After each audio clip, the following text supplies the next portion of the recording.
X cube plus x plus 1 को divide किया जाए एक्स माइनस 1 से, है ना? हाँ दीपक, कितना है क्वेश्चन आंसर इसका? हाँ बैठ के बता देगा क्या, कितना? 3। बहुत बढ़िया। ये कह रहा 3 आया, क्या कहते हो आप? इसने एक्चुअली में x cube plus x plus 1 को क्या मान लिया? px, और फिर x माइनस 1 से डिवाइड हो रहा था, x की जगह पे कितना रखेगा वो? 1, और जैसे ही 1 रखा तो 1 प्लस 1 प्लस 1 और 3, तो रिमाइंडर इज 3, क्योंकि याद है रिमाइंडर यही होता है, राइट है ना भाई? x माइनस ए से डिवाइड करो तो pa रिमाइंडर होता है, x माइनस ए से डिवाइड करो तो pa रिमाइंडर होता है। ये तो हुआ पहला क्वेश्चन। सेकंड क्वेश्चन में px हम लोगों को कितना दे रखा है? X square minus 3x plus 5, और डिवाइड किससे हो रहा है? डिवाइड कैसे हो रहा है? x प्लस 2 से। तो मुझे क्या निकालना चाहिए रिमाइंडर के नाम पे? p माइनस 2, याद है ना भाई? हाँ, तो रिमाइंडर अपने आप में हो जाएगा p माइनस 2, p माइनस 2। अगर मैंने p माइनस 2 रखा तो ये तो हो जाएगा माइनस 2 का होल स्क्वायर माइनस में 3 इंटू माइनस 2 प्लस 5, है ना भाई? तो 11 तो ये बन गया, सॉरी 9 माइनस 9 प्लस 6 15। क्या आंसर है? 15। तुम्हारा अलग है क्या? प्रिंटिंग मिस्टेक हो गई कोई, है ना? अच्छा, अगला थर्ड क्वेश्चन पे बात करते हैं। थर्ड क्वेश्चन में px कितना दे रखा है? X square minus x plus 3, और डिवाइड किससे हो रहे हैं? 2x माइनस 1 से। तो मेरे को क्या निकालना चाहिए रिमाइंडर के लिए? रिमाइंडर का मतलब p 1/2। बेहतरीन, p 1/2। मैंने x की जगह पे कितना रख दूं? तो 1/2 का whole square minus 1/2 plus 3, right है? तो जैसे इसमें से एक घटाएंगे तो माइनस का 1/4 बचेगा, और 2 माइनस 1/4 कितना होता है? 15/4। श्योर है? थोड़ा सा मेरे को ज्यादा लगा, 3 माइनस 1/4 11/4 नहीं हो रहा क्या? वही तो, हाँ 11/4, है ना? सही है तुम्हारा, है ना? हाँ, अब बहुत दिनों बाद तुम्हारे चेहरे में मुस्कान आई, हमेशा तनाव में रहते हो। अच्छा, अब तो अपने बीच में वो है ही नहीं जो मतलब पहले के पढ़े लिखे हैं। ये भी हुआ नहीं? अच्छा, यहाँ के पढ़े लिखे को अलग करा है, यहाँ के जो 9th 10th वाले थे उनको अलग कर दिया गया। Good.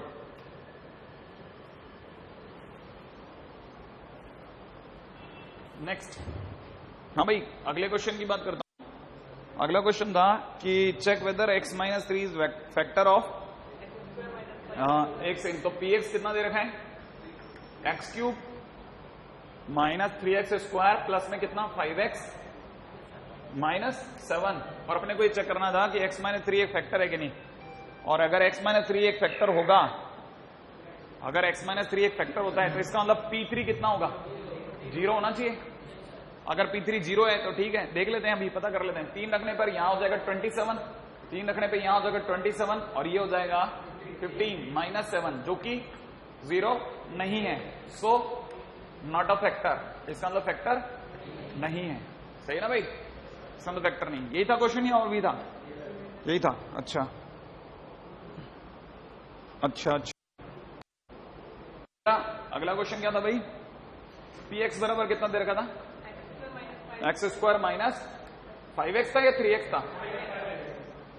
X square minus 5x plus 6, है ना भाई? 5x plus 6। हाँ, तो क्या तकलीफ क्या थी इसकी? हाँ, एक्स स्क्वायर माइनस, इसका क्या पता करना था अपने को? कौन? x minus 1। x माइनस 1 अगर फैक्टर होगा तो p1 0 होगा। तो अगर मैं 1 रखता हूं तो 1 minus 5 plus 6 is not equal to 0। वो तो सीधी बात है, 0 नहीं आ रहा, है ना? फिर अपन ने और भी बढ़ाया था क्वेश्चन को। क्या था क्वेश्चन? रिमाइंडर कितना है? हाँ साहब, तो रिमाइंडर कितना होगा? रिमाइंडर कितना? 0 नहीं है तो जो बच गया वो आंसर हो गया 2। तो रिमाइंडर इज 2। अगर 0 होता है तो फैक्टर, और 0 नहीं हो तो जो बच जाए वो रिमाइंडर। यही तो समझना चाह रहे थे अपन। अच्छा, फिर अपना अगला क्वेश्चन था when px is divided by x minus 1, है ना भाई? When px is divided by x minus 1, तो क्या लिखूं? x minus 1 into qx plus कितना? 5। बेहतरीन। हाँ साहब, और साथ में अपने को ये भी पता चल गया कि इसका मतलब होता है पी एक्स माइनस वन है, माने P1 इक्वल टू कितना दे रखा है 5, है ना, पहली लाइन। आगे क्या कह रहे हैं कि and p x is divided by x plus two, तो यहां पे कितना लिख दूं x प्लस टू और यहाँ पे Q1 और यहाँ Q2x और रिमाइंडर कितना बच रहा है -1, तो -1 है ना भाई, इसका मतलब P -2 बराबर -1। अब क्या चाहता है अपने से x minus one into x plus to का डिवाइड होने पर रिमाइंडर क्या बचेगा, तो हम जानना चाहते हैं कि px बराबर में अगली लाइन क्या लिखूंगा x minus one into x plus two into Q3x plus, ये क्या है, ये क्या है लीनियर है क्वाड्रेटिक है, अगर यहां क्वाड्रेटिक होगा तो यहां लीनियर, मात्र क्या लगेगा ax प्लस बी, है ना, और अपने को ax प्लस बी की मतलब है, ax प्लस बी से ही मतलब है ना भाई। अच्छा ax प्लस बी से मतलब है, तो ax प्लस बी का मतलब साधने के लिए हमारे को 2 तीर दिए हैं, राइट है, तो मैं पहले x की जगह पे कितना चिपकाऊंगा 1, फिर x की जगह कितना रख दूंगा -2, जब मैं x की जगह 1 रखूंगा तो ये हो जाएगा P1, राइट है, और ये हो जाएगा पूरा 0 और प्लस में कितना a प्लस बी, और लेकिन P1 की वैल्यू कितनी दे रखी है 5, तो a प्लस बी बराबर हो गया 5।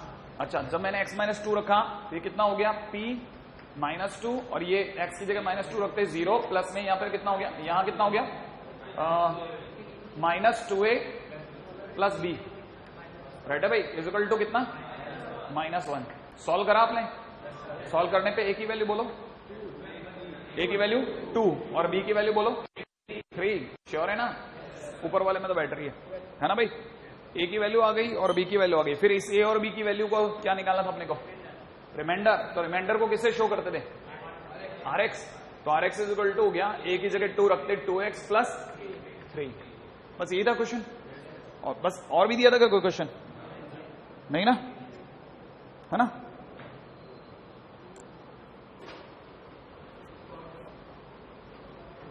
तो उम्मीद है ये रिमाइंडर वाला फंडा तो समझ में आ गया।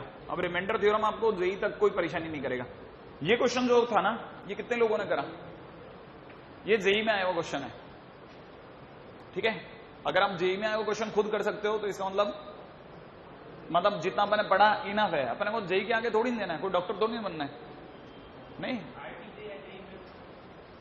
अब वो जो आपकी इच्छा, देखिए लोग यहाँ थे ना बड़ी बड़ी बातें करते हैं, मैं आपको बताता हूँ, जब आप यहाँ आएंगे तो नीचे तो आपको मिल ही जाएंगे ऐसे, नीचे तो अब आपको वो लोग मिलेंगे जो लोग है ना क्या करेंगे, है ना। अब अपना अगला टाइटल लेते हैं, बहुत ही साधारण सा टाइटल है और आप सबका देखा हुआ भी है, हमें सिर्फ आपको इंट्रो देना होता है, तो हमारे लिए उतना महत्वपूर्ण नहीं माना जाता, ठीक है।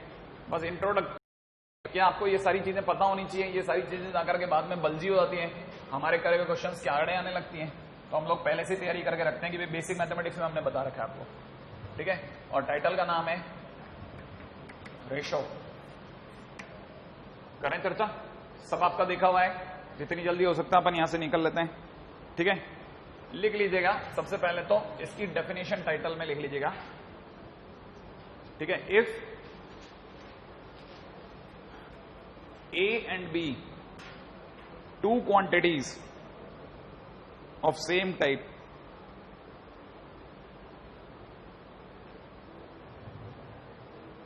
ठीक है। If A and B two quantities of same type, then ratio is represented by A ratio B और A by B। अगर ए और बी दो एक जैसी क्वांटिटी है तो उनको ऐसे लिखना या बटे में लिखना रेशो कहलाता है, राइट है भाई। अच्छा सेकंड पॉइंट में लिखिएगा ए इज टू बी। अगर अपने आप में एक बार पहले फटाफट बता देता हूं, ए और बी अगर रेशो है ना तो ये भी याद रखेगा, A square is to B square duplicate ratio कहलाता है। डुप्लीकेट का मतलब नकली नहीं होता, यहां पे ध्यान रखना, डुप्लीकेट रेशो कहलाता है। अच्छा वैसे ही आप ये भी याद रखेगा कि A cube is to B cube triplicate ratio कहलाता है, ठीक है ना, ट्रिप्लीकेट, ये भी उम्मीद है फटाफट याद होगा, ट्रिप्लीकेट रेशो, नहीं तो याद रहने लग जाए, बहुत आसान है, ठीक है। वैसे ही अगर ए की पावर हाफ हो जाए और बी की पावर अगर हाफ हो जाए, ठीक है, तो ये कहलाता है सब डुप्लीकेट,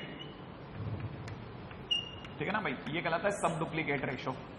अच्छा अगर बाय द वे यही ए की पावर 1/3 इज टू बी की पावर 1/3 हो जाए तो ये कहलाता है सब ट्रिप्लीकेट, सब ट्रिप्लीकेट रेशो, ठीक है भाई, सब ट्रिप्लीकेट रेशियो कर लेंगे आगे तो आप, है ना, फटाफट ये भी लिख लें।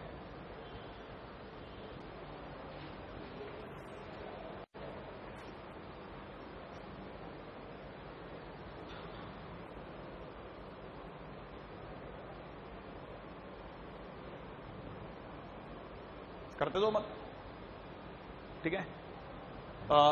ये भी आपको ध्यान रखना है कि ए और बी अगर रेशियो है, ठीक है, तो टू रेशियोज अगर मान लो दो अलग अलग रेशियोज हैं तो उन्हें कंपाउंड भी कर सकते हैं। एक और आप वर्ड सुनेंगे कंपाउंड रेशियो, ठीक है, वो भी आपके लिए बड़ा लफड़े वाली चीजें है ना, जैसे कंपाउंड रेशियो, ठीक है। कंपाउंड रेशियो का मतलब क्या होता है कि if a by b and c by d are two ratios, अगर ये दो अपने आप में रेशियोज है ना, then they can be compounded, then they can be compounded. ये कंपाउंड किए जा सकते हैं। कंपाउंड होने का मतलब क्या होता है ना, मिश्रण करना, मिला लेना। अब कैसे मिलाओगे, मल्टीप्लाई करके और प्लस करके थोड़ी ना मिलता है कुछ, ठीक है। कैसे, A by B cross C by D, इसका मतलब क्या, A C divide by B D, A compound ratio, ये कंपाउंड रेशियो कहलाता है। बात समझ में आई, ठीक है। अच्छा, वैसे ही एक दो मेरे को भी थोड़ा थोड़ा काम करता रहूंगा तो मेरे को भी अच्छा लगता है कि मैंने कुछ कर दिया बोर्ड पे, ठीक है। अब जरा इसी को थोड़ा और आगे बढ़ा देता हूं, ठीक है। ऐसे ही जैसे कंपाउंड रेशियो होता है, वैसे ही किसी भी कांस्टेंट से ऊपर नीचे मल्टीप्लाई करो कोई इफेक्ट नहीं आता।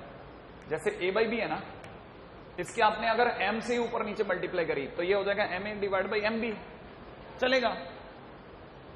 अरे आप जैसे खाली छोड़ोगे लोग उड़ा देंगे एम एम, वापिस ए बाई बी मिल जाएगा, तो आपको क्या दुख है ना। अगर कल को कोई n a by n b लिखता तो भी क्या दुख है, लिख लो। तो m a by n b is good, n a by n b भी हो सकता है, दिस इज ऑल्सो पॉसिबल, है ना। पॉइंट नंबर 5 पे आ जाओ जल्दी से, पहले यहां तक लिख लो फटाफट। कंपाउंड रेशियो, नेक्स्ट पॉइंट है, हाँ भाई। अरे जैसे 2/3 है, ठीक है, मैंने 4 से ऊपर नीचे मल्टीप्लाई कर दी, 4 से मल्टीप्लाई करते कितना हो गया, ऊपर 8 और नीचे कितना हो गया 12, तो 2/3 इज इक्वल टू 8/12, बराबर है। आप छोड़ोगे तो आपको 4 से उड़ा देगा वापिस, राइट है, एज सिंपल एज दैट,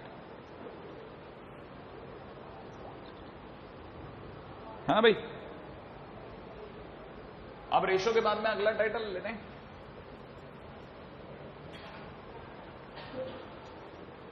ठीक है। अगला टाइटल है प्रोपोर्शन, ठीक है। बच्चे के दिमाग में आता है, मैंने सर बहुत सारी विचित्र बातें सुनी थी, ट्रिप्लीकेट रेशियो क्या होता है, सब ट्रिप्लीकेट क्या होता है, तो वो बता दी, ठीक है। कंपाउंड रेशियो सुना था, ये बता दिया। अब कंपाउंड रेशियो के बाद में वो रेशियो के साथ सुनते हैं sir ratio and proportion. Proportion क्या चीज होती है, प्रोपोर्शन का मतलब होता है, क्या कहते हैं, इफ अगर मान लो कोई दो रेशियो है, A by B and C by D are such that, अगर मान लो कोई दो रेशियो जो हैं ए बाई बी और सी बाई डी इस तरह से हैं कि अपने को पता चलता है कि A by B is equal to C by D दे रखा है, A by B is equal to C by D दे रखा है, then they are in proportion, then they are in proportion. तब ये हम कहते हैं कि भाई साहब ये प्रोपोर्शन में है। इसको अगर ये प्रोपोर्शन में, तो इसका क्या मतलब क्या हो सर, मैथमेटिकली क्या व्यवहार हुआ, अरे कुछ नहीं, इस तरह का सिंबल, ए बाई बी को क्या लिखूंगा, ए इज टू बी, ऐसे लिखूंगा ना। वैसे सी बाई डी को क्या लिखूंगा, सी इज टू डी। और अगर ये प्रोपोर्शन में है तो प्रोपोर्शन का साइन ऐसा होता है, ठीक है। तो A by B proportionate to C by D. अच्छा, ये जो इसमें जो बीच वाले लोग होते हैं ना, ये कहलाते हैं मीन्स, राइट है, और जो किनारे वाले होते हैं ये कहलाते हैं एक्सट्रीम्स। ये कोई मुश्किल काम नहीं है ना, मीन्स एंड एक्सट्रीम्स।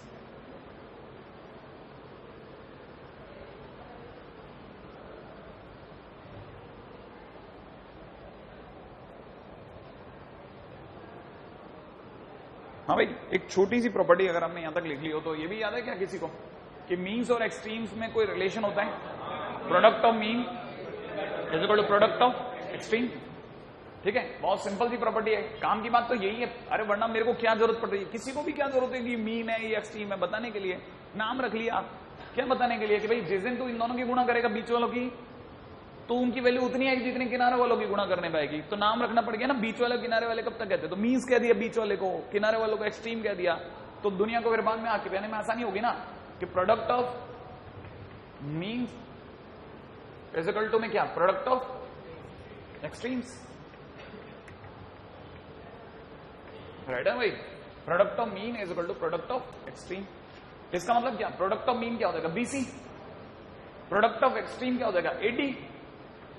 और जैसे मैं करूंगा थोड़ी देर बाद कोई बच्चा कहेगा सर ऐसे कर लो ना, फिर ज्यादा बेहतर है, सी बाई डी इधर लगा दो और ए के नीचे बी को बुला लो। तो हमने शुरुआत भी तो वैसे ही करी थी, नहीं है, हमने तो शुरू तो वैसे ही किया था। ये तो बीच में कुछ ऐसे जानबूझ करके थोड़ा मैथमेटिकल फील आती है ना कि अच्छा हाँ ये मैथ्स है, ये क्या है, ये पता नहीं क्या है, बच्चे को फील नहीं आती, उसको लगता है ये तो बिल्कुल हिंदुस्तानी तरीका है यार, बराबर में लिख के चले गए, ये कोई प्रोपोर्शन थोड़ी ना होता है, ये होता है प्रोपोर्शन, बाकी बाद में बदलता है, एक ही अंदर है ना, ठीक है। BC is equal to AD. अच्छा ये तो हुआ प्रोपोर्शन की बात। प्रोपोर्शन के बाद में छठे पॉइंट की तरफ चलते हैं, ठीक है। छठा पॉइंट ले लेते हैं एक और। जब इतनी दूर तक आ गए, जब दो दो लोग हमारी कहानी में इन्वॉल्व हो गए, अब तब इससे पहले तक कहानी में सिर्फ एक ही आदमी था, ए बाई बी, ठीक है।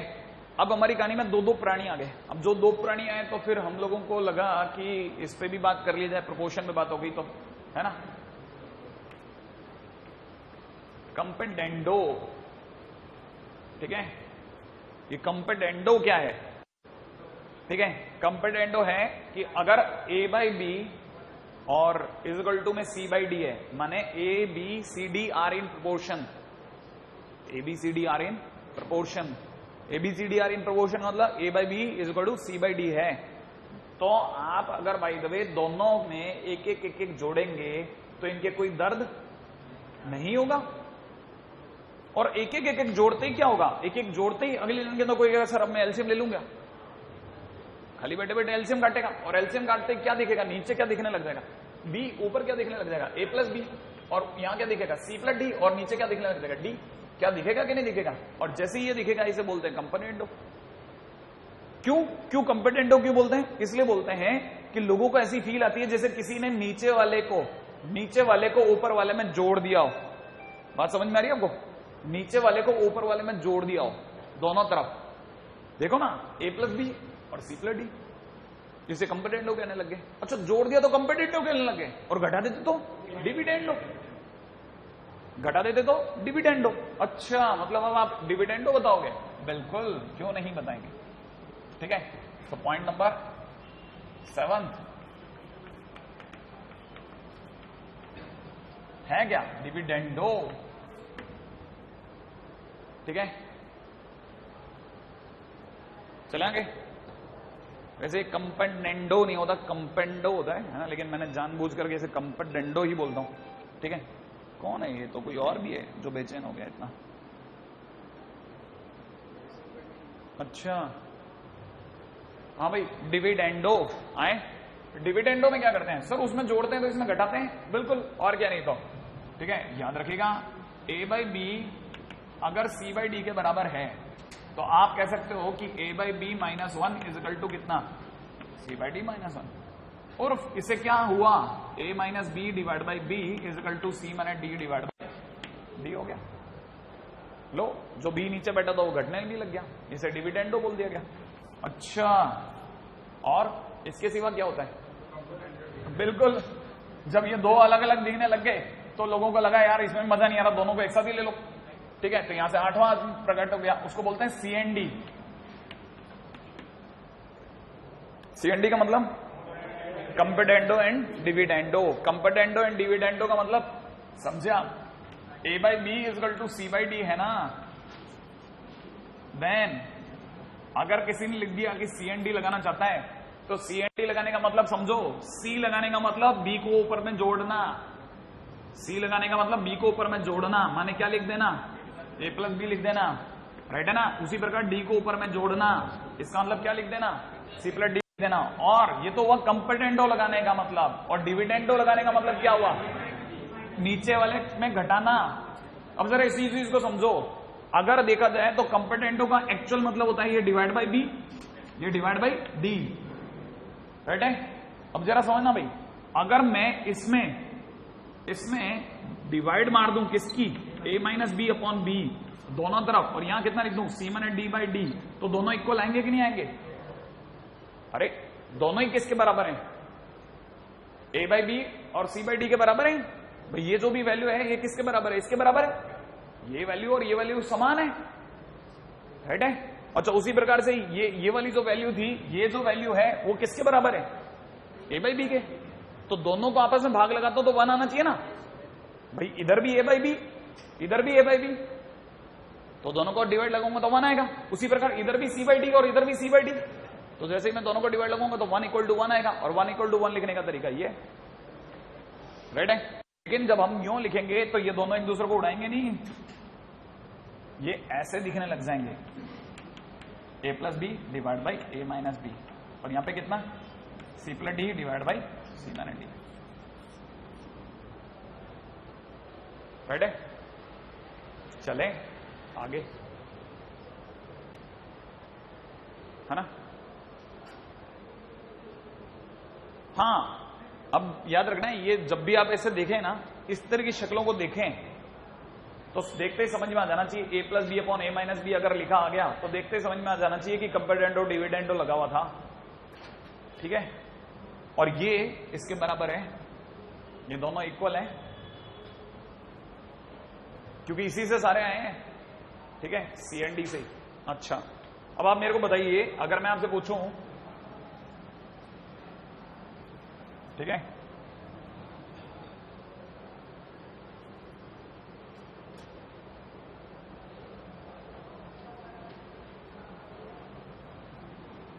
अगर ये लिख दिया जाता कि a minus B upon a plus B,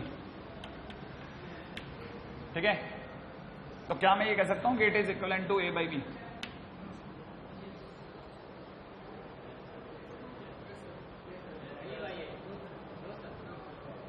आप बोलोगे मैं वैसा लिख दूंगा? नहीं। अच्छा कैसे सोचना कैसे चालू कर रहे हो आप? कैसे करते हो आप? दिमाग में कैसे लाते हो? स्टार्ट कैसे करते हो? हाँ मेरे को सुनना है, कैसे डिवाइड में कैसे लाते हो, दिमाग में कैसे लाते हो, स्टार्ट कैसे करते हो आप? हाँ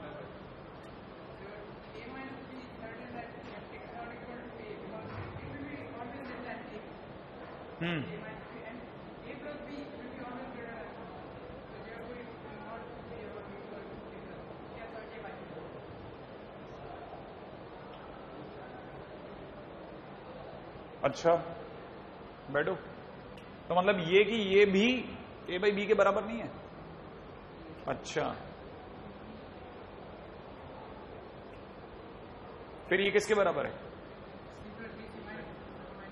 अच्छा ये दोनों आपस में बराबर नहीं है।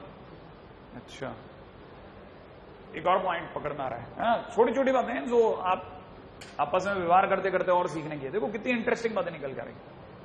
अच्छा और अगर ये लिखा जाए कि 10 की पावर x अपॉन, बहुत ध्यान से समझनी है यार बात को, अपने को बहुत सारे पेज मिलेंगे, 10 की पावर x प्लस 10 की पावर माइनस x। कोई बता सकता है अगर मैंने इस पे सी एन डी अप्लाई कर दिया, इसी पे सी एन डी अप्लाई कर दिया तो मैं कर सकता हूं क्या?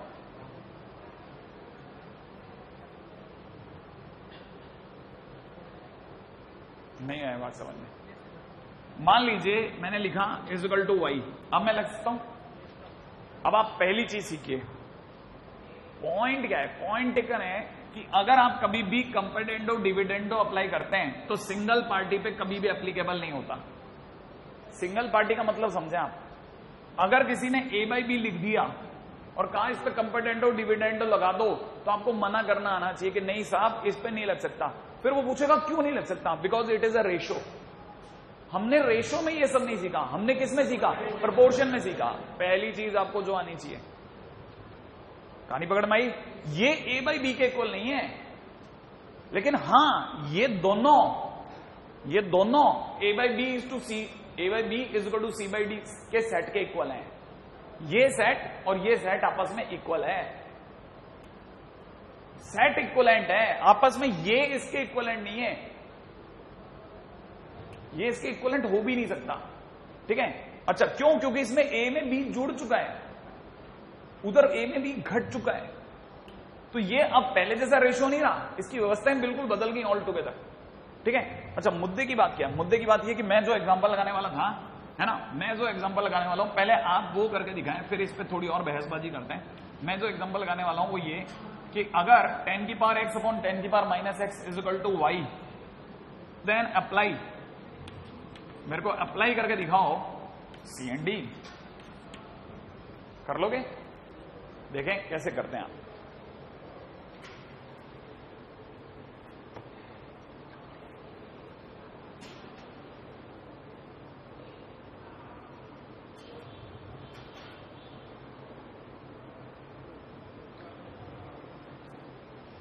हो गया?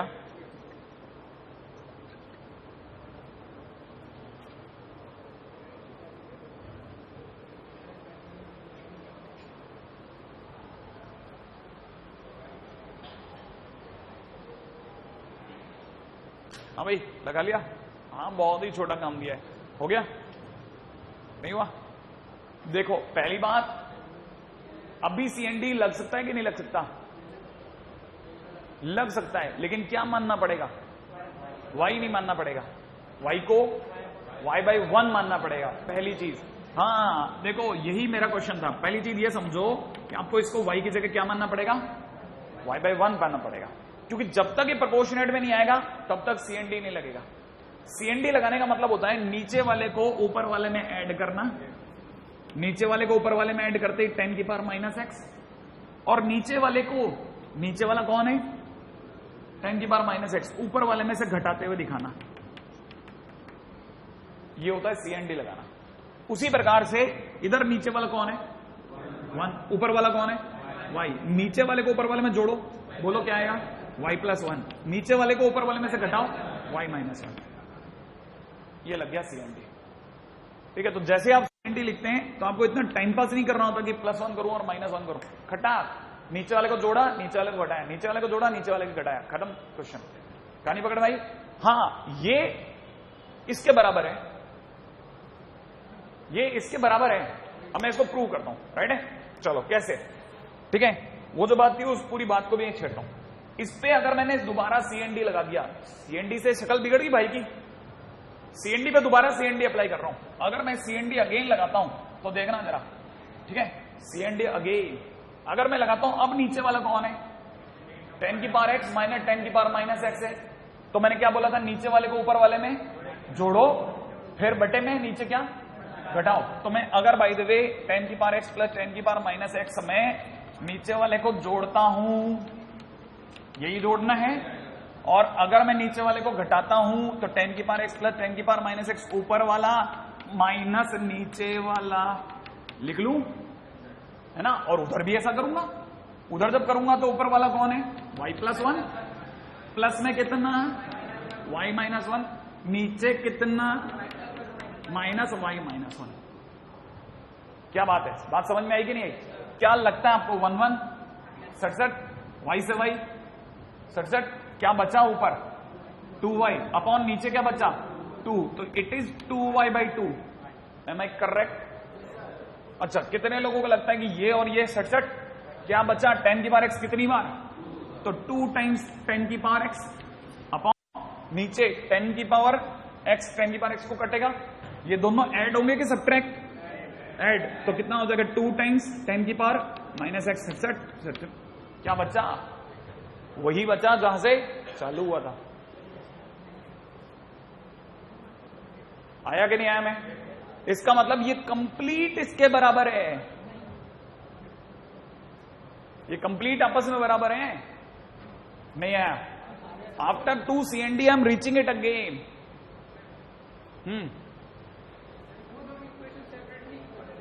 हाँ, अरे वो जो आप बोल रहे हैं ना, वो आप बिल्कुल एकदम प्योरिस्ट जा रहे हो। इक्वल है माने सेपरेटली अलग अलग इक्वल हैं, दोनों कहानियां अलग अलग हैं, लेकिन जब जब भी उठाएगी तो ये दोनों वापस एक ही जगह पहुंच जाएंगे।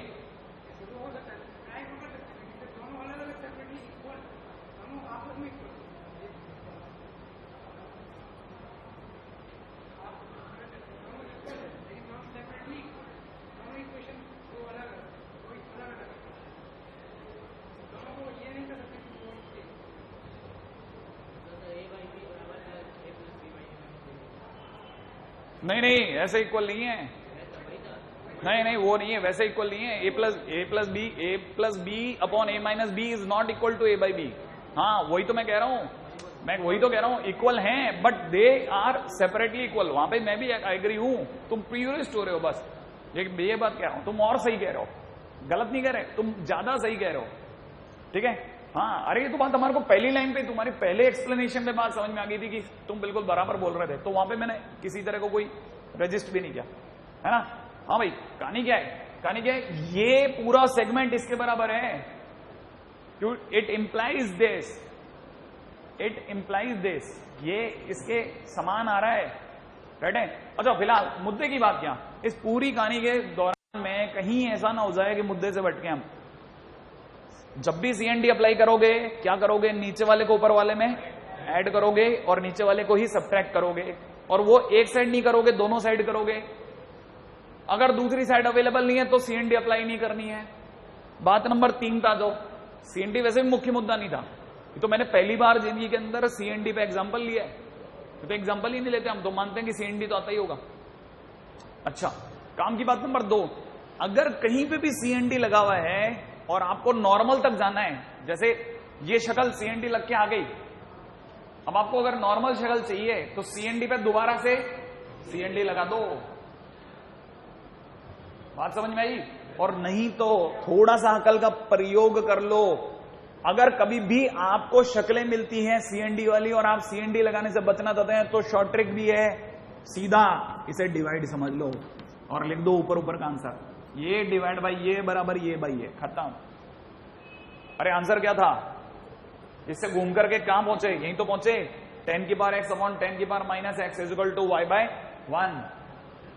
अब कितने लोग मेरे को बता सकते हैं कि अगर कल को किसी कोने पे e की पावर x प्लस e की power minus x upon e की पावर x प्लस e की power minus x is equal to a plus B upon a minus B लिखा दिख रहा है, तो सीएनडी लगने के बाद क्या मिलेगा, e की power x upon is equal to direct बीच में डिवाइड मार करके सीख जाओ। पॉसिबल नहीं है ये, इसके पॉसिबल नहीं है। अच्छा ओहो प्रिंटिंग मिस्टेक पे चला गया दिल आपका, हाँ भाई, नहीं तो आंसर कितना होता था 1, a is equal to 1, 1/2, a is equal to 1/2, नहीं क्रॉस मल्टीप्लाई कर दिया ना, 1 आ गए तो 1 होता था, क्रॉस मल्टीप्लाई करते a plus B is equal to a minus B, और जब b से भी कट जाता a is equal to 0, a is equal to 0 होता था, वैसे भी पॉसिबल नहीं होता, a इज इक्वल टू 0 और b is equal to b is equal to 0 होता था। हाँ a इज इक्वल टू तो कैंसिल आउट होता था, a तो कैंसिल आउट होता, a belongs to r, all real number में घुस जाता है ना। खैर छोड़िए, उतनी दूर जाने की जरूरत ही क्या है, ये तो बात समझ में आ गई आपको। प्रिंटिंग मिस्टेक को छोड़ दिया जाए तो दिल पे ना लिया जाए तो, है ना। चलो चलो चलो अब आते हैं, है ना, सीएनडी से भी अलग चलते हैं, मजा आया, ठीक है। हालांकि पता है आपको, ये यकीन नहीं होगा, हम आज से 4 साल 5 साल पहले तक ये पढ़ाते भी नहीं थे सीएनडी वगैरह, ये मान के चलते ये तो 8, 9, 10 का टॉपिक कौन कराएगा, ठीक है। फिर क्या हुआ, हमारे को ऐसे बच्चे मिलने लगे जो 8, 9 पढ़ के नहीं आते थे ढंग से, तो फिर हमारे क्वेश्चन कर नहीं पाते थे, 11th में रोने लग जाते। तो बेसिक मैथमेटिक्स के नाम से एक चैप्टर इन्वॉल्व करा गया जिसमें ये सब बताया करते थे हम, भाई सीएनडी सीख लेना, तकलीफ आ जाएगी, नहीं तो जब हम सीएनडी बोलेंगे तो तेरा मुंह खुल जाएगा, ठीक है। अब आप देखते बता तो हाँ या ना। अच्छा अभी थोड़ा मेरे को शक हो रहा है आपकी शक्लों से, खैर कोई बात नहीं। अच्छा एक और पे आते हैं, पॉइंट नंबर 9, नाम है कंटिन्यूड प्रपोर्शन। क्या आपको पता है कि प्रपोर्शन के लिए 4 आदमियों का होना जरूरी है पर जरूरी नहीं है, जरूरी है पर जरूरी नहीं है। 3 आदमियों से भी काम चल सकता है, बस वो बोल दे कि वो कंटिन्यूड प्रपोर्शन में है। अगर मान लीजिए किसी ने कह दिया कि एबीसी वो 3 लकी आदमी हैं, ठीक है, those who are in continued proportion, continued proportion, अगर एबीसी वो 3 आदमी हैं जो कंटिन्यूड प्रपोर्शन में, तो इसका भावार्थ ऐसे लिया जाता है कि किसी को चाहिए A is to B proportionate to B is to C, क्योंकि लिखने के टाइम पे तो हमारे को 4 लिखने ही पड़ेंगे प्रोपोर्शन, नहीं तो बैठेगा कैसे। प्रोपोर्शन तो होता है A is to B is to C is to D, लेकिन अगर ABC 3 आदमी हैं तो हम कहते हैं कि उन्हें लिखना ऐसे पड़ेगा। लेकिन सर अगर ऐसे लिख दिया तो सुनो तो क्या होगा, कुछ नहीं होगा, उल्टा यहां से एक और रैंक बढ़ जाएगी आपको याद रखने के लिए। तब आप कह सकते हो कि A by B equal to क्या दिया गया, B by C, और इनडायरेक्ट वे में आप समझ गए कि B square equal to AC हो गया। राइट है, सिंपल सी बात है, कंटिन्यूड प्रोपोर्शन। यहां से आगे चलें बस। They are always in continued proportion. अभी आगे आता हूं और इसी जगह पहुंचूंगा, है ना, बिल्कुल आपके मन की इच्छा तक पहुंचाऊंगा।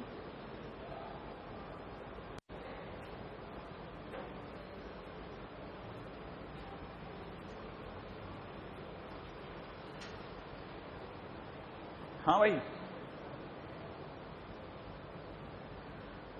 आइए नेक्स्ट पॉइंट पे चर्चा करते हैं। कंटिन्यूड प्रोपोर्शन भी हो गया, क्या बच गया? हाँ भाई, next and very very important title, उसका हमारे काम का टाइटल यही है ना, इतनी दूर तक में। CNT थोड़ा बहुत काम का है और ये तो मेजरली काम में आने वाला, मतलब मेजरली डिस्ट्रीब्यूटेड है, और उसका नाम है के मेथड।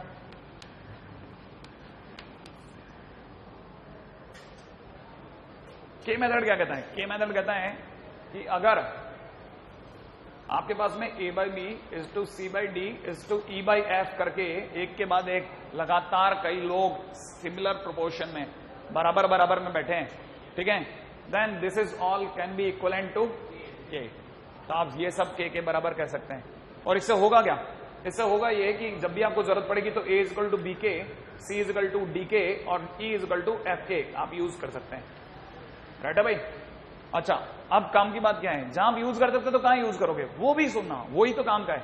ये कहता है कि अगर भाई पहले कहानी तो सुन लो पूरी, आप एक सब में लिख लेना ये तो, है ना, क्योंकि कहानी बड़ी रोचक अब चालू हुई है, तो ढंग की बात करने का टाइम तो अब आया। पहली बात तो तीनों अगर बराबर हुआ हो, माने एक से ज्यादा बार बराबर के साइन हो तो इक्वल टू के लगाना पक्का है, लगाएंगे, राइट है, और उससे चाहेंगे तो वैल्यू भी निकाल सकते हैं, चाहेंगे तो, है ना। बट ये बात काम की नहीं है, काम की बात तो यहां पे भी है कि अगर जैसे A by B equal to में दे रखा हो, C by D equal to में E by F दे रखा है, राइट है, तो आप जो भी ऊपर दिया है और जो भी नीचे दिया है, जो भी न्यूमरेटर में दिया है और जो भी डिनोमिनेटर में दिया है, उनका लीनियर कॉम्बिनेशन इक्विवेलेंट कर सकते हैं।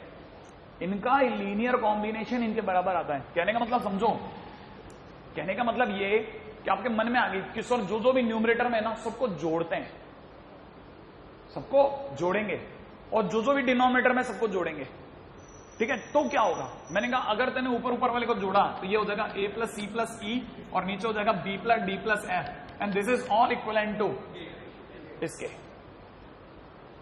ये सब आपस में बराबर होंगे। और सर अगर बाय द वे मैंने ऐसे जोड़ने के बजाय ऐसे किया होता सर कि जैसे मैंने ये A plus 2C plus 3E किया होता, और नीचे भी अगर मैंने B plus 2D plus 3F किया होता, तो मैंने कहा तो भी बराबर होता।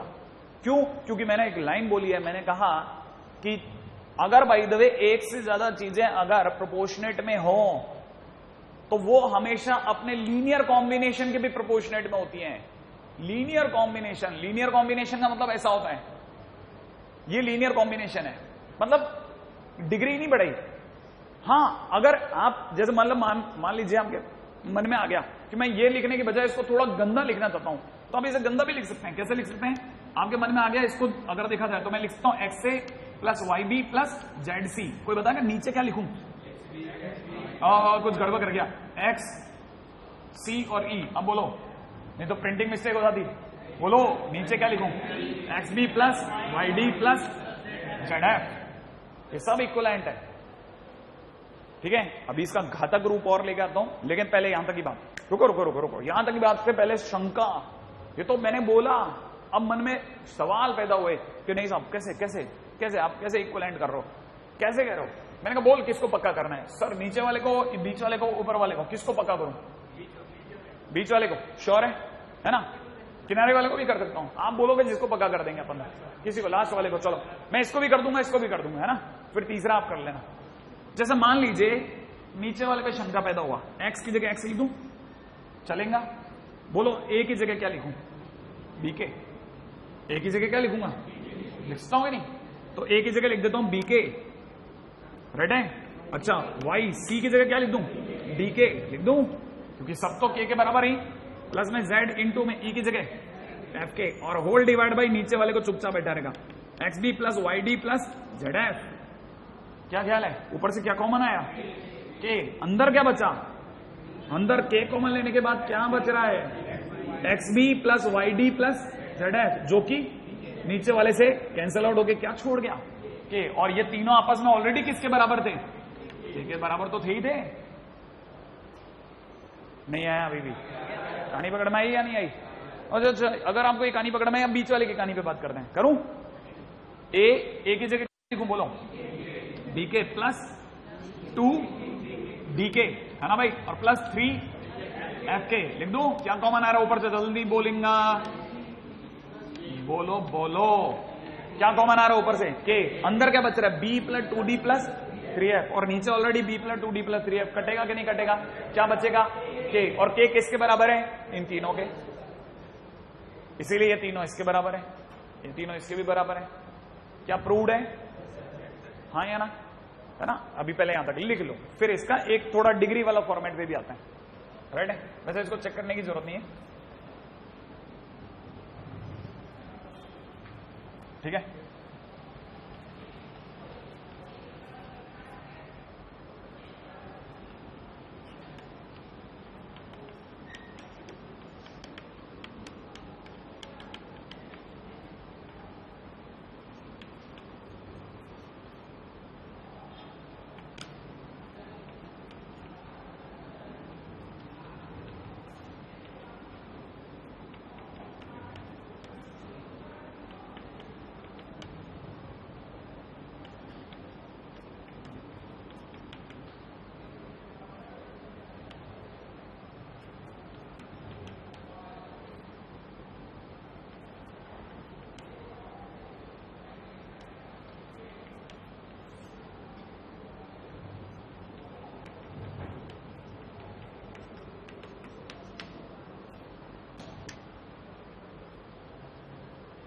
करें मत, लिख लीजिएगा। स्टेटमेंट तो लिखा ही नहीं ना अभी तक अपने, जो बोला वो तो अब लिखने का टाइम आया, ठीक है। लिखेगा, ठीक है। हेंस, यहां तक अगर आपने लिख लिया तो लिखेगा, लिख लें पहले आप यहां तक।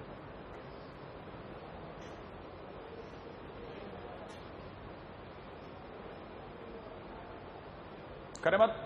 Hence it can be stated, hence it can be stated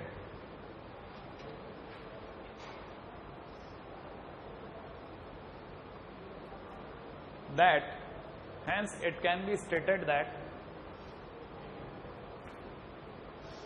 each ratio A by B, C by D and E by F is equal to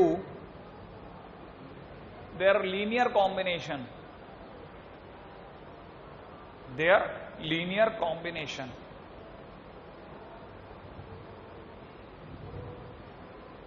ठीक है। each ratio can be equivalent to their linear combination, ठीक है।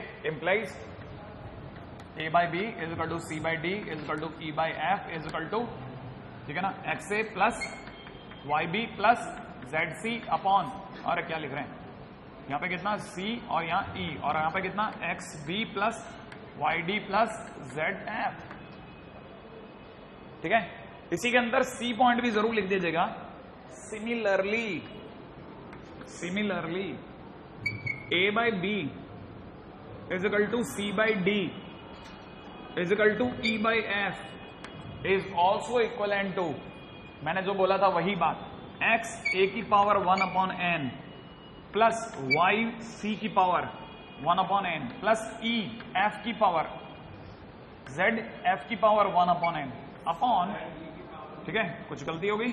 ए सी ई ई की power 1 upon N, right है। अच्छा, X B की power 1 upon N plus Y D की power 1 upon N plus Z F की पावर 1 अपॉन एन की होल पावर एन। माने अगर भाई दबे आपकी इच्छा हो ना लीनियर कॉम्बिनेशन में नहीं खेलना मुझे, मैं तो डिग्री में खेलना चाहता हूं उनकी, तो भी आप खेल सकते हैं, ठीक है।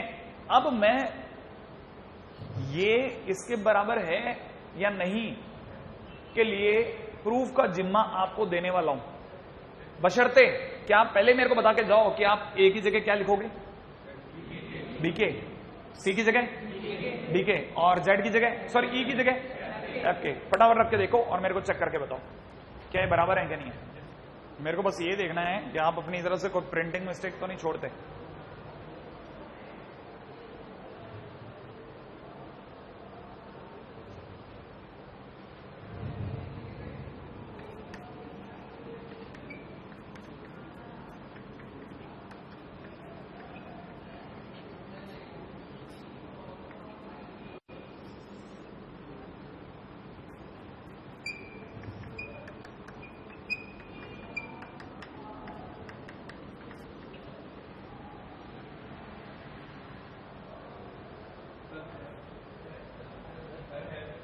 बना लिया ना सभी लोगों ने अपनी तरफ से। एक यही तो छोटा सा क्वेश्चन करने को दिया है मैंने आपको, इसमें प्रूफ क्या करना था, बाकी तो गलती जो हो रही है वो एरर ही तो दूर करनी है।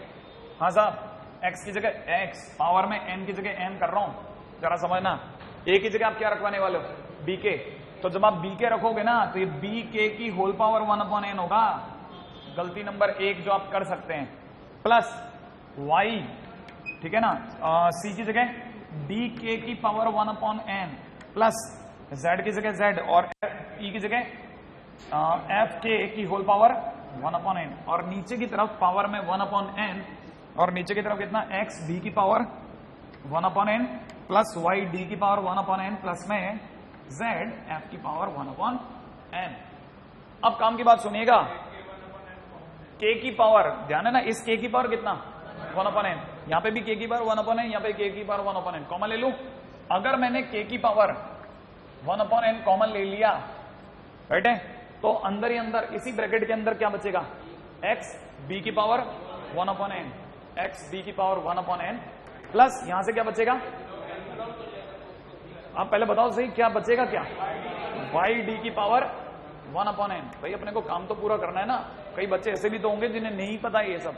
जेड एफ की पावर 1 अपॉन एन है ना, और पूरे की पावर कितना एन, और नीचे की तरफ एक्स बी की पावर 1 अपॉन एन प्लस में वाई डी की पावर 1 अपॉन एन प्लस में जेड एफ की पावर एन, और ये कैंसिल आउट हो जाएगा।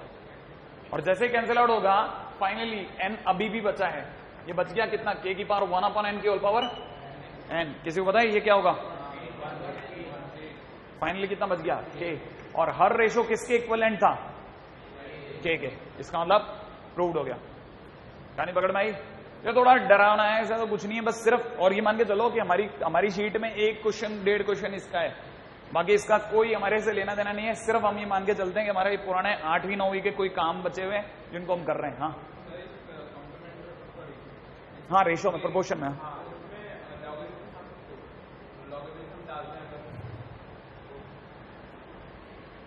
नहीं मत करो, घूम जाएंगे अपन, और कुछ नहीं होगा, हासिल भी नहीं होने वाला कुछ, ठीक है। अच्छा तो ये सब किसके इक्विवेलेंट आ गया, के। कहानी कहां लेके जा रहा था मैं, तो अगला टाइटल क्या था, हाँ भाई काम की बात करें, कंटिन्यू प्रोपोर्शन हो गया हमारा, है ना। एक आधी क्वेश्चन करते हैं। Now question is very simple.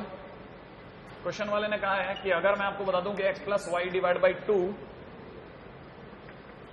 Is equal to y plus Z by 3 is equal to z plus x is upon 4, then find x is to y is to z, right है, x is to y is to z, ठीक है। पहली चीज जो है, मैंने आपको एक बात पक्की कर देनी है, एक से ज्यादा बार इक्वल देखते ही मेरा हाथ ऑटोमेटिकली इक्वल टू के लिख देता है। ऑटोमेटिकली, कि जैसे मैं देखता हूं, अरे ज्यादा बार बार कर देगा ये, है ना। जैसे इक्वल का साइन देखता हूं, 2 से ज्यादा बार देखा, देखते ही इक्वल टू के चिपक जाता है। और जैसे मैं के देखता हूं, हाथों क्रॉस मल्टीप्लाई होकर के तीन इक्वेशन आ जाती हैं। 2k, y plus Z is equal to कितना 3k, और z plus X is equal to कितना 4k। लो साहब, आगे पकड़ में आते ही मैं आपको एक और बात बताता हूं, शायद आपकी नजर नहीं पड़ी, अगर पड़ जाए तो बहुत बढ़िया है, लेकिन आपको पता होना चाहिए कि आप में से कई लोग अचानक ये सोच सकते हैं। पहले आप बताओ, ये बात सही है क्या गलत है? क्या कहते हो आप? अरे देखो ना, क्या किया क्या है मैंने बताया नहीं मैंने क्या किया है। पहली बात, ये लाइन कैसे आई पता चला? कैसे आई? अरे क्रॉस मल्टीप्लाई करके 2 की से गुणा करी, फिर 3 की करी, फिर 4 की करी, 3 इक्वेशन आई, फिर क्या किया? ये कैसे आया? ऐड किया। अरे इन सबको ऐड करोगे ना, 2 बार एक्स है, 2 बार वाई है, 2 बार जेड है, ठीक है। तो कितने लोग इस बात के लिए राजी हो गए कि फाइनली मेरे पास X plus Y plus Z is equal to 9k/2 हो गया? ये 2 कैसे आया? वहां से नीचे, यहां तक तो कोई तकलीफ नहीं, लेकिन कितने लोगों को पता है कि मेरे पास एक्स प्लस वाई भी तो पड़ा है?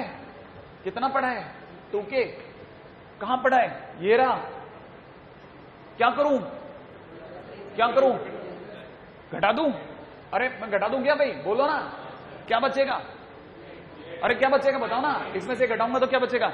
z। तो इधर भी तो घटाना पड़ेगा। कितना? 5k/2। बहुत खूबसूरत।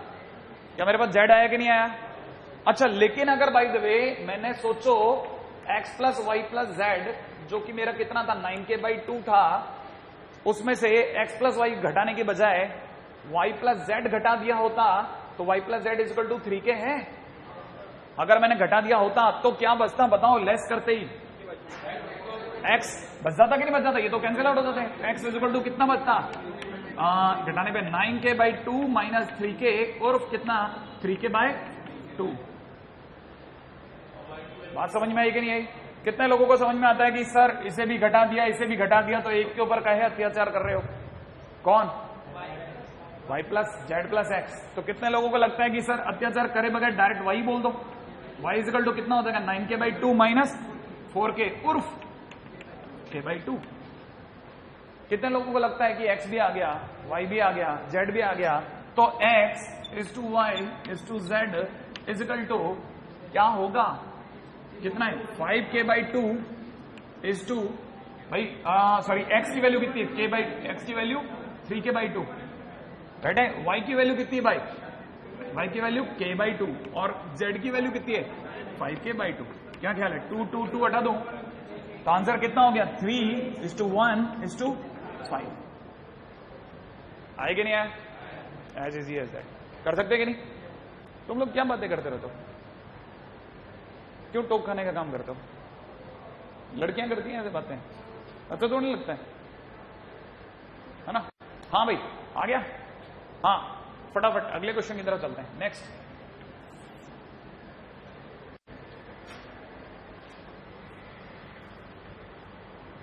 हाँ भाई, क्वेश्चन है, ये कॉपी हो गया ना?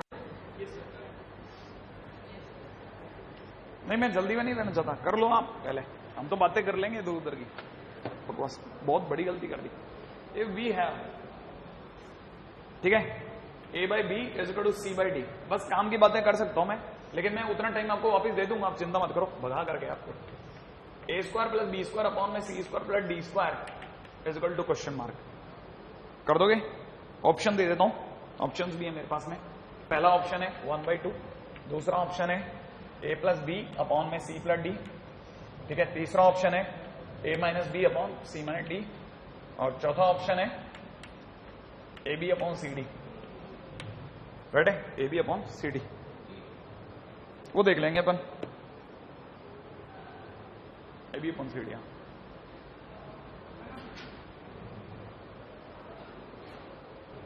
हाँ भाई, अब लफड़ा क्या है, पता कैसे चले, चालू कैसे करूं? अरे मैंने कहा चालू करने का मतलब समझो आप, रेशो दे रखा है a by B is equal to C by D, तो आपका पहला क्रम बनता है कि आप इक्वल टू के तो मान ही सकते हो। फिर आपको पता चल गया यहां से a की वैल्यू कितनी होगी बी के और c की वैल्यू कितनी होगी डी के, हुई कि नहीं हुई। अब आपको ये पता चल गया कि जो एक्सप्रेशन वो दे के बैठे हैं वो है A square plus B square upon में कितना C square plus D square है। तो आप a की जगह कितना लिख दोगे बी के, तो यहां पे आपको पकड़ में आ जाएगा बी स्क्वायर के स्क्वायर। सी की जगह कितना सॉरी बी की जगह, सी की जगह तो कुछ रख ही नहीं सकते क्वेश्चन में, ए स्क्वायर प्लस बी स्क्वायर। एक सेकंड, क्वेश्चन तो रॉन्ग नहीं गए, ए स्क्वायर प्लस बी स्क्वायर, अच्छा प्लस बी स्क्वायर, नहीं कुछ नहीं कर सकते तो छोड़, खराब क्यों करें, चलते रहता है क्वेश्चन। बी स्क्वायर, सी की जगह कितना डी के, तो डी स्क्वायर के स्क्वायर प्लस में कितना डी स्क्वायर, यही हुआ राइट है। कितना लोगों को लगता है ऊपर से क्या कॉमन आ गया, अंदर ही अंदर क्या बचा, बहुत ही बढ़िया। और नीचे कितना हो जाएगा डी स्क्वायर के स्क्वायर प्लस 1, यही हुआ ना भाई। तो क्या लगता है ये दोनों तो कैंसिल आउट, तो फाइनली आंसर कितना हो गया, बोलो ना क्या हो गया आंसर, डी स्क्वायर बाई, अच्छा अब आप एक और बात बताओ, D square by D square by D square, यही हुआ ना भाई। कितने लोगों को लगता है कि B square by D square का मतलब B by D into B by D है, तो कितने लोगों को लगता है कि सर एक बी बाई डी को तो छोड़ दो और एक बी बाई डी को ए बाई सी लिख लो। एक बी बाई डी को ए बाई सी कैसे लिख सकते हैं, क्या लगता है आपको, क्या लगता है आपको कि क्या मैं इसे A by C equal to B by D लिख सकता हूं कि नहीं। और अगर मैं ऐसा लिखता हूं तो फाइनली आंसर कितना हो गया, A B upon C D, बोलो हाँ या ना। तो आंसर कौन सा हुआ, डी, बैठ गया। अरे कोई मुश्किल काम नहीं है, 8, 9, 10 की चीज है, ठीक है। एक और, चलो जमीर को चोट लगती है ना, बहुत बुरा लगता है, मुझे भी पता है। अरे क्वेश्चन बिल्कुल भी भारी नहीं है। चलो मैं आपसे एक और क्वेश्चन बोलता हूं, बहुत सिंपल सा क्वेश्चन बोलता हूं, बताना ठीक है। फाइंड न्यूमेरिकल वैल्यू, ठीक है, of the ratio if x upon b plus C is equal to, sorry ये x upon A upon A बालक ने गलत लिखा, a upon b plus C is equal to b upon सी plus A is equal to c upon A plus b। बहुत simple है, बहुत simple.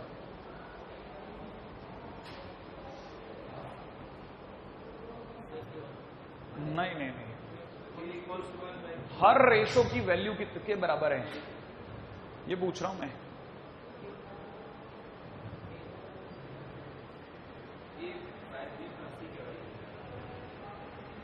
हाँ इसका वैल्यू या इसका वैल्यू या इसका वैल्यू किसी का भी 1/2 बराबर है, बराबर है। क्या मेथड लगाया, गुड।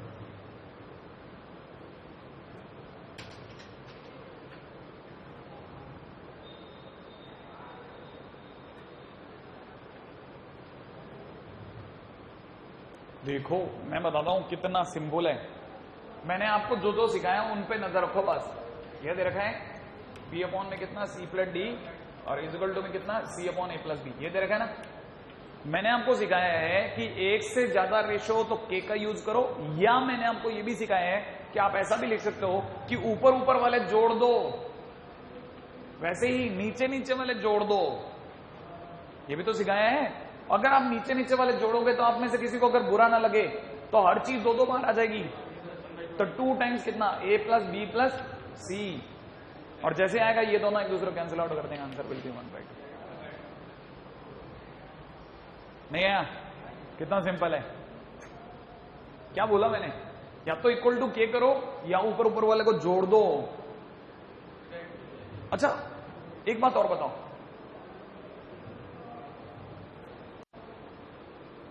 क्या मैं इसको ऐसा ही, इसको 2 बार, इसको 2 से गुणा करके और इसको 300 गुणा करके जोड़ सकता था, नीचे भी करता, जो ऊपर कर रहा हूं इसको सिंपल रखता, इसको 2 से गुणा करता और इसको 3 से गुणा करता और जोड़ देता। कर सकता था कि नहीं कर सकता था? अच्छा, मैं इसको 1 से गुणा करता, इसको 5 से करता और इसको 3 से करता। कर सकता था कि नहीं कर सकता था? जोड़ देता नहीं? याद है ना? जो ऐसा करना होता है ना, इसको 1 से गुणा करा, इसको 5 से गुणा करा, इसको 3 से गुणा करा और जोड़ दिया, उसको क्या कहते हैं? लीनियर कॉम्बिनेशन बनाना, उसको कहते हैं लीनियर कॉम्बिनेशन। और वही तो X A plus Y B plus Z C है, नहीं है? वही तो है लीनियर कॉम्बिनेशन बनाना। ठीक है, एनीवे अभी तक का टॉपिक ये जो था ना, बिल्कुल भी है ना ऐसा टॉपिक नहीं था जिस पे अपन बात कर सकें। फिर भी अगर भाई देव आपको इसके क्वेश्चन करने हैं तो मैं हालांकि बुक लेके आया था, लेकिन शायद गलती से मेरी कार में रह गई है। ठीक है, हॉलैंड नाइट की किताब आती है साहब, कितनों के पास है? हाँ, तो फिर सबके पास नहीं है, मतलब ही नहीं है ना। हॉलैंड नाइट, ठीक है।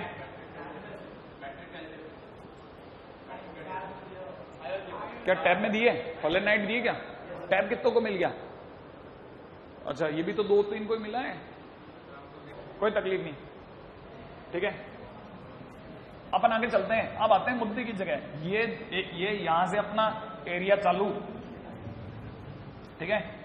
अब आए अपन 11th में। अब आप विधिवत 11th में एंट्री कर रहे हैं, क्योंकि चैप्टर का नाम चालू हो जाएगा लॉगरिथम। ठीक है साहब, ठीक है।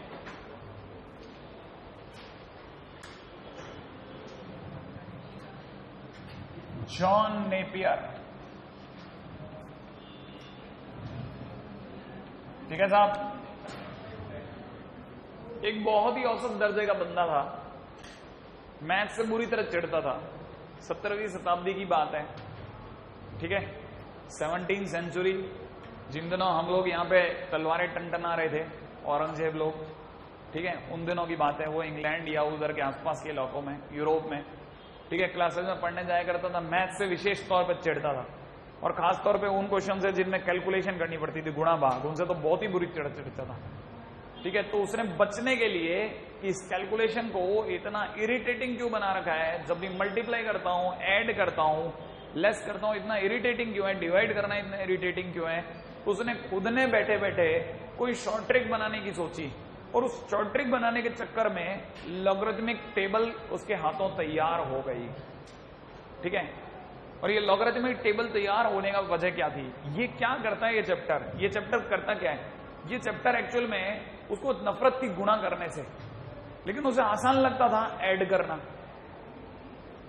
उसको डिवाइड करने से नफरत थी, लेकिन आसान लगता था माइनस करना। उसे लगता था सब चीजें प्लस माइनस में क्यों नहीं है, जोड़ घटाने में काम क्यों नहीं चलता, ये कहां से मल्टीप्लाई और डिवाइड करके चीजें आ गई। ठीक है, तो उसने जानबूझ करके कुछ ऐसी ट्रिकें बनाई जो क्या करती थी, प्रोडक्ट को माने मल्टीप्लाई को ऐड में बदल देती थी, और डिवाइड को माइनस में बदल देती थी। समझ रहे हैं? और उसकी बनाई हुई चीज इतिहास में पढ़ी गई, उसकी बनाई हुई ट्रिकें चैप्टर बन गई, जिन्हें लॉग नाम का चैप्टर दे दिया गया। ठीक है, एक तरह से यूं सोचो कि किसी बच्चे ने अपनी ही क्लास की बीमारियों से परेशान होकर के, ये साले मेरे को बहुत पिदाते हैं, ठीक है, एक चैप्टर बना डाला। बताओ, छोटी बात है, ठीक है, कोई मुश्किल काम तो नहीं ना। लेकिन आपको ये समझ में आ गया कि हाँ, ये चैप्टर क्या करता है, मल्टीप्लाई को किसमें बदलता है, प्लस में, और डिवाइड को किसमें बदलता है, माइनस में बदल देता है। ठीक है, अच्छा करता क्या है, कैसे काम करता है, वो भी बता देता हूं। पहले बेसिक समझा देता हूं, सीन क्या है। एक्चुअल में क्या है ना, जॉन नेपियर ने हर चीज के बारे में ये चीज जान ली थी कि हर चीज की हर किसी भी नंबर को डिग्री में दिखाया जा सकता है, डिग्री में दिखाया जा सकता है। जैसे मैं आपका एक अच्छा नंबर ले लेता हूं जिसको आप जानते हैं, जैसे मुझे 36 को दिखाना है, 36, तो मैं इसकी डिग्री में कैसे दिखा सकता हूं, मैं इसे 6 की पावर 2 करके दिखा सकता हूं। ये जो डिग्री में दिखाना होता है ना, इसमें ये जो डिग्री होती है इसको एक्सपोनेंट बोलते हैं। ठीक है, क्या बोलते हैं, एक्सपोनेंट। तो ये जो एक्सपोनेंट है, यहां का एक्सपोनेंट 2 है, इस कारण से ये जो 36 है ना, इसको 36 को सॉरी जो 6 की पावर 2 है उसको 36 की एक्सपोनेंशियल फॉर्म बोलेंगे। क्या बोलेंगे, एक्सपोनेंशियल फॉर्म। ये इसकी एक्सपोनेंशियल फॉर्म है, और उसने एक्सपोनेंशियल फॉर्म को लॉगरिथमिक फॉर्म में बदल लिया। कैसे बदल लिया? उसने किसी चीज को ऐसे लिखा कि मैं इसे लिखता हूं log 36 बेस 6 और इजिकल टू 2, ठीक है। और कैसे सोचा उसने, अपने दोस्त को कैसे समझाया होगा? ऐसे समझाया होगा कि तू जरा उल्टा सोच, तुझे ये तो पता है कि 6 की पावर 2 36 होता है, तू ये सोच कि अगर मैं 36 के नीचे 6 लिख रहा हूं तो तेरे को ये सोचना है कि 6 की कितनी पावर 36 है, 6 की कितनी पावर 36 है, तो 6 की 2 पावर 36 है, 6 की degree 2, degree of 6, when degree of 6 becomes 2 then answer will be 36, right है। तो if I will write log 36 base 6, इसका मतलब ये है कि I'm seeking for a degree, ठीक है, seeking for a degree which giving me 36 by 6। मैं ऐसी डिग्री की तलाश में हूं जो मुझे 6 से 36 तक पहुंचा दे। तो 6 से कितनी डिग्री मुझे 36 से पहुंचा देगी? 2, क्योंकि 6 की पावर 2 36 होता है। तो आप में से कितने लोग समझ गए कि हर बार ये, ठीक है, आंसर है, ये वो बंदा है जिसकी डिग्री लगनी है, और इधर जो आएगा वो कौन है? डिग्री है, एक्सपोनेंट है। क्या आप ये बात समझ पाए? अब आप में से कितने लोग ये समझ गए कि अगर कोई नंबर 36 को ऐसे लिखता है या ऐसे लिखता है, एक ही बात है, क्योंकि वो बात 36 के बारे में कर रहा है, राइट है। तो उसने यहां से एक चीज और डिराइव कर डाली कि अगर कल को a की power x is equal to n होता है, क्या होता है? a की power x is equal to n होता है, कहने का मतलब a की डिग्री x है जो कि क्या दे रही है? n। तो उसको अगर उसे log में लिखना है तो वो कैसे लिखेगा? log कि n की ना n की नहीं, a की कितनी डिग्री n है, तो आंसर आएगा x। ये बात आप समझ पाए? ठीक है। अच्छा, अपने टाइम में जहां हम लोगों ने ये वाली बात समझी, ठीक है, और मेरे को बिल्कुल हवा नहीं लगी, लिटरली बता रहा हूं, बिल्कुल हवा नहीं लगी, हवा ही नहीं लगी कैसे कर रहे हैं, क्योंकि ना जब तक टीचर बोलता था डायलॉग समझ में आता था और मेरा मुंह से जवाब निकलता था, लेकिन जब मैं खुद बैठ के अकेले में पढ़ता था मुझे हवा ही नहीं लगती थी, ठीक है। फिर मेरे को मेरे टीचर ने सिखाया कि बेटा लॉग जो होता है इसका ग्राफ ऐसा होता है, ठीक है। अरे नेपियर अकेले थोड़ी दिमाग वाला बंदा था, हिंदुस्तान में तो घर घर में भरे पड़े नेपियर, हर जना अपने लिए एक छोटा रास्ता ढूंढता है कि आंसर आ जाना चाहिए बस, ठीक है, आंसर तो पहुंचने के छोटे रास्ते। तो हमने भी जब ये सुना तो हमें हवा ही नहीं लगी कि भाई उसकी ट्रिक है वो जाने, ठीक है, हम कहां से जान लो, हम तो सुन रहे थे चुपचाप टीचर की हमें हम मिला लेते थे। फिर बाद में जैसे पता चला लॉन्ग का ग्राफ ये है, बस उस दिन से समझो मैंने 100% इस नेपियर से भी छोटी एक रास्ते बना डाले, है ना, बहुत ही साधारण से। और अपने तो सारे रास्ते कहानियों में चलते हैं, हमें ही पता चला लॉग का ग्राफ ऐसा होता है, और हमारी दुनिया में ऐसे रहने वाले सारे लोग बूढ़े होते थे, तो हमारे लॉग का ग्राफ बूढ़ा ग्राफ हो गया। क्या हो गया? बूढ़ा ग्राफ। और अगर लॉग का ग्राफ अगर बूढ़ा ग्राफ हो गया तो सोचो जरा कि अगर बाई द वे किसी ने मुझे ये कह दिया कि log x base a is equal to n है, सुनना, उससे मतलब नहीं मैंने वहां क्या लिखा, मैं यहां से सही जगह तक पहुंच सकता हूं। जैसे मान लीजिए मुझे किसी ने दे रखा है, ये भी जो दिया है उसी तक दे के चलता हूं, log n base a is equal to x दे रखा है, तो मैं वापस उल्टा कैसे जाऊंगा वो सिखाता हूं। मैं कैसे गया, हमने समझा कि बूढ़ा जो होता है उसे डंडे की जरूरत होती है चलने के लिए, और हमारी इंग्लिश की टीचर ने उन्हीं दिनों बताया था कि लॉग्स का मतलब पेड़ के तने होते हैं,